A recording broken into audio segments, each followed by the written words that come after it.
how you going? Karen Finnan here, physiotherapist and director of Online Physio. So a couple of weeks ago, I did a Facebook Live and I've since written a blog post about neck pain in office workers. This was a big study that came out reviewing lots of different journal articles addressing how best to manage neck pain in office workers. And the results were really interesting. I'll put a link to the original blog post just so you can read a little bit more about it.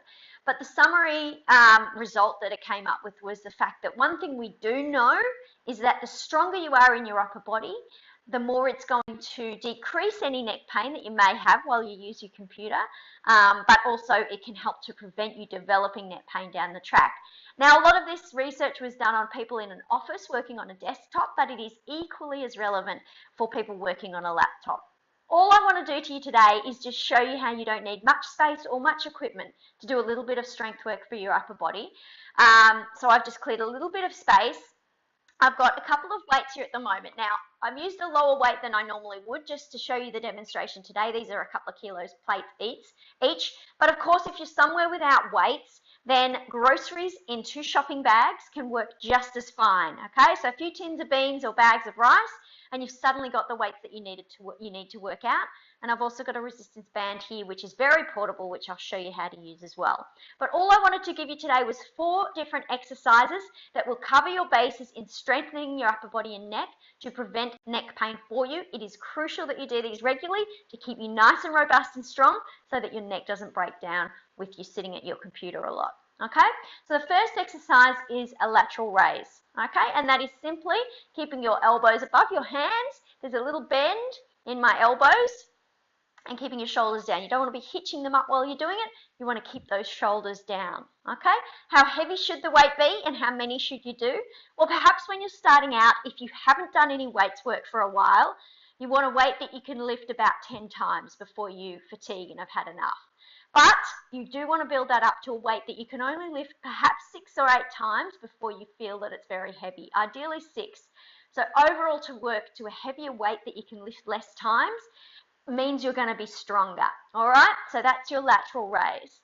Okay, the next one would be a shrug. So this is generally a heavier weight and simply picking the shoulders up and down. Okay, heavier weights in each hand and just lifting those up and down. And exactly the same principle applies for all these exercises. Start with a lower weight that you can only lift about 10 times, but try and progress to a heavier weight, which may increase over time as you get stronger, but you can only comfortably lift about 6 times. Okay, so then we've got our shrug. The next one is our forward raise.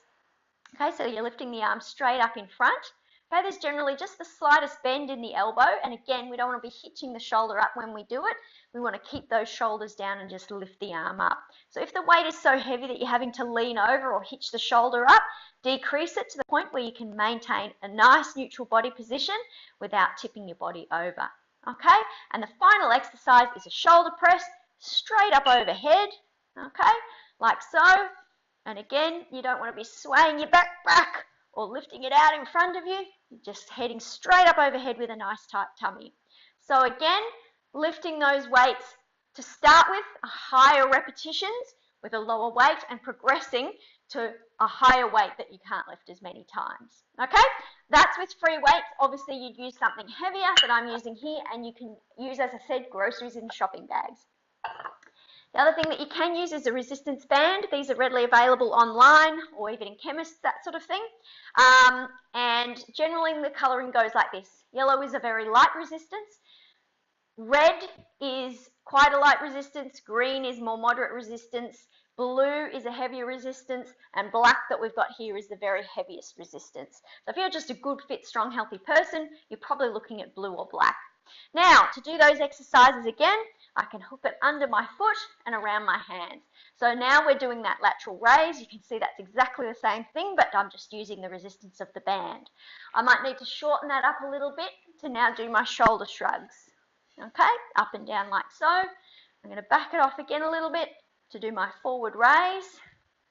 Okay, and this is just with the band under my foot and 2 ends showing. And then I'm going to need a little bit more length to then push up overhead. Okay, so the easy exercises that you can do anywhere with very minimal equipment or only what you find around you. I don't want you developing neck pain so that you can do your digital nomad lifestyle for longer without pain. So get onto those exercises. Let me know how you go, and if you have any other ideas, feel free to let me know. Thanks, guys. I'll see you next time.